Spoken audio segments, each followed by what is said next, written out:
Good morning, Principles of Management. It is Tuesday, the day after Memorial Day. I hope you guys enjoyed it, had a good time off. For any person whose family or is part or has been part of the military, I want to thank you for your service. I appreciate it. This morning, I wanted to say it was sponsored by, but it's not sponsored by because I paid for it. But um, today we're doing the Starbucks Sumatra single Nespresso Virtu. They look like these capsules. So on my Nespresso machine, and I'm doing it in my broken World's Best Boss, which my daughter gave me. I mentioned this last time, and hopefully my birthday's in July and Father's Day's in June. So great opportunities for my daughter to buy that for me. Anyhow, she doesn't watch these videos, so she'll never. I have dropped many hints, like send her a picture of my broken cup several times, and put it on my Amazon wish list, and just a link sent to her saying this would be cool. Anyhow, that being said, that's first world problems and my own problems here. But hope you guys are enjoying the class so far. Last week we talked about ethics, and that was an interesting conversation. I am putting some grades in today in regards to the discussion, so you should see the first week close out, and then I'm reading through the second week. But I have been looking at some of your replies and wanted to give you a couple of points of views in regards to some of the things. Many people said it's never okay to lie. I respect that and I appreciate that. Thank you for your comments. There is no right or wrong answer to this. It's just your ethical perspective. So when it comes to ethics, we obviously look at like why people make the decisions that they make, and that's kind of what you went through during that process, is trying to decide which perspective have you used in the past, or which one do you lean towards, and la la la. So ultimately, I would argue, and this is just for argument's sake, we the deontological perspective would say that it's never okay to lie. We can never always adhere to one perspective. It's impossible. And in deontological perspective, we feel like there's a higher power dictating, what essentially is right and wrong, and we should adhere to that. But it's there's no possible way we can do that, right? Because we lie.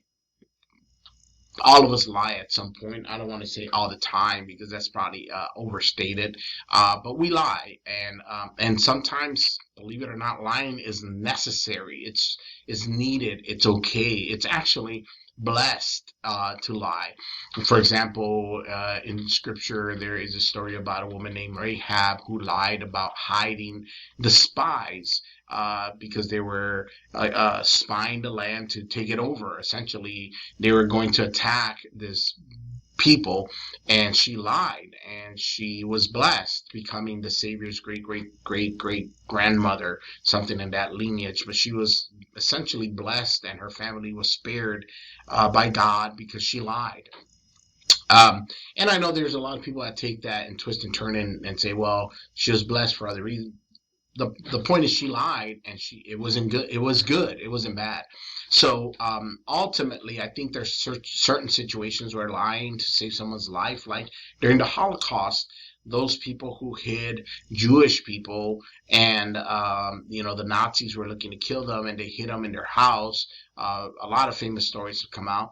I would argue that those German people were blessed in helping a person survive. So lying essentially, I think, cannot be categorized as one group. It has to be understood as to the purpose of the lie, the heart, the condition of the heart of the lie. If you're lying for your own gain and greed and to deceive on purpose to benefit yourself, I think that obviously, that to me, that would be in a lie that is done out of your convenience or your um, personal gain, egoism, if you may.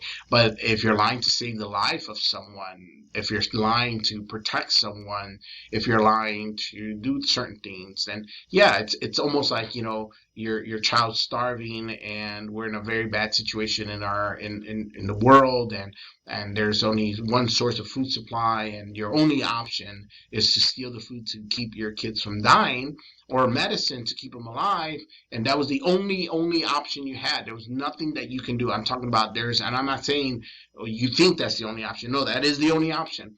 I would be the first to admit that I would steal the food. I would go and break in and take the medicine to give it to my children, to have them survive. Even though I believe that I'm a outstanding citizen and try to follow the law and try to do what's right, and I have a conviction in my heart. So there's certain truths that can obviously in certain circumstances take a different role, and it really, in my world, depends on the condition of your heart. Would lying still be viewed as bad, or stealing be bad? Yeah, it's illegal. But I would make that decision based on the fact that the end result, utilitarianism, will be justified by the means that I had to take to get there. So, all right, that being said, great conversations. I love the responses. Thank you for replying to my videos.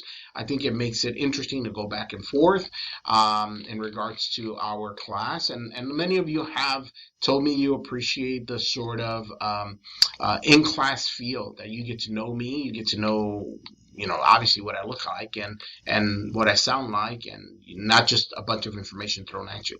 That said, cheers to you. Week number 3. Coffee's so good, guys. For those of you who don't drink coffee, I get it. I get it. You have such a wonderful, full life, and I admire you and I commend you for it. But I need coffee, unfortunately. It is 8:30. I already had an early start this morning. Anyhow, I'm not going to tell you about the morning so far. But let's get to this week. SWOT analysis. SWOT stands for strengths, weaknesses, opportunities, and threats. This is in chapter 5. This is a tool that we use in business to try to help us understand our environment in which we're doing a business. So quickly here, I want to give you a scenario so you can understand what I'm looking for. I want you to pick a company that you're familiar with and do a SWOT analysis. SWOT analysis are not complicated. It's just to understand your position in the marketplace. So we're looking for the internal strengths and weaknesses that I have as a company, or that company you chose, the opportunities and the threats externally from the environment in which you're in. Business does not exist in a closed environment. It exists in an open environment, meaning that we need the outside world to succeed, right? We need everything around us to succeed. I can't just open up a, let's say, boot company, shoes, right, in the middle of somewhere, and people are just going to find me. I need the outside world to interact with me. I need to understand my environment. For example, here in Dalton, Georgia, right, this is a very diverse environment. I think 53% of the population is Latino based. It is actually one of the cities in America that's a minority majority. There's a lot of Mexican restaurants out here, right? But say I wanted to start a Mexican restaurant, I have to do a SWOT analysis to understand what strength do I have that none of my competitors have. What do I offer? And in my Mexican restaurant, I would say that one of the things I've noticed, because as I've told you, I like eating different foods, and I frequent a lot of different Mexican places. I would say that I would want to give you the best quality meat, right? Not just the taco meat that they serve everywhere with the fatty tissues inside of it. I'll serve you top quality filet mignon, top quality steak meat, right? And I'm going to only use the best tomatoes and the best onions. I'm going to look for the nicest, the high quality ingredients. The tortillas are not going to be just your packaged tortillas. They're going to be quality handmade tortillas that are fresh to order, not just regular masa, which is the material they use to make tortillas, but quality masa. And I'm going to give you a variety of salsas to try with it. So that's my strength. What's my weakness? Well, one of the weaknesses internally is that I probably don't have a lot of money to put this together, because it's going to require more money. I can't sell you on Taco Tuesday. It's Taco Tuesday today. I can't sell you on Taco Tuesday a 99 cents taco. It's just not going to make me money. It's not profitable. And I look at the opportunities externally, right? Not internally, opportunity externally in my environment in Dalton, Georgia. The opportunity is that there's a lot of Hispanics here. There's a lot of people that want quality food. The culture in this area has assimilated to eating Mexican food. In our Northwest Georgia area, everyone eats Mexican food. In any culture, people eat Mexican food. So that's a great opportunity. I can take advantage of it. The other thing is that it's a growing population here.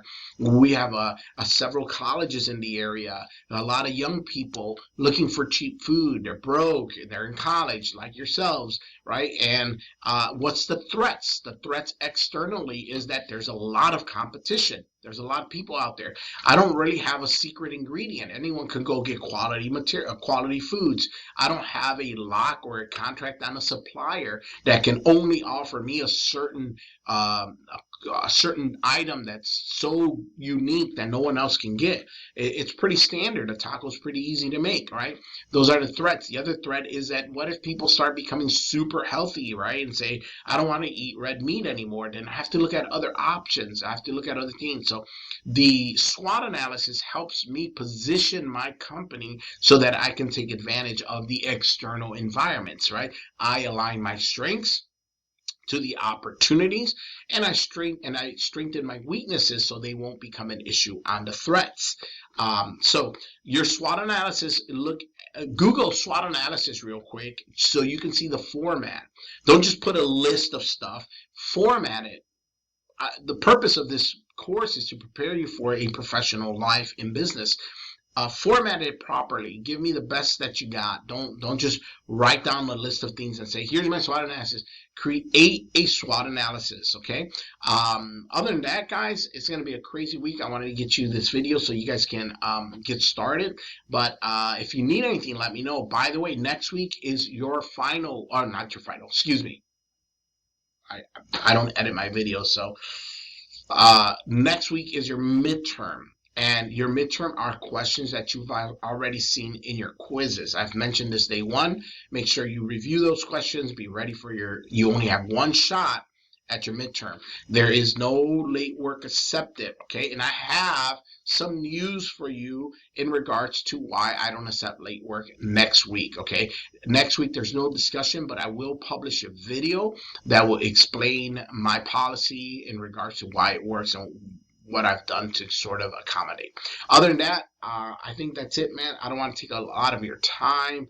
I will see you soon in another video. I hope you guys are enjoying the class, and we're almost there, guys. After next week, it's going to go quick. So hang in there. We're almost there. Have a great day, guys. Cheers. Drink some coffee, tea, whatever you guys do. But have a wonderful, wonderful week. See ya.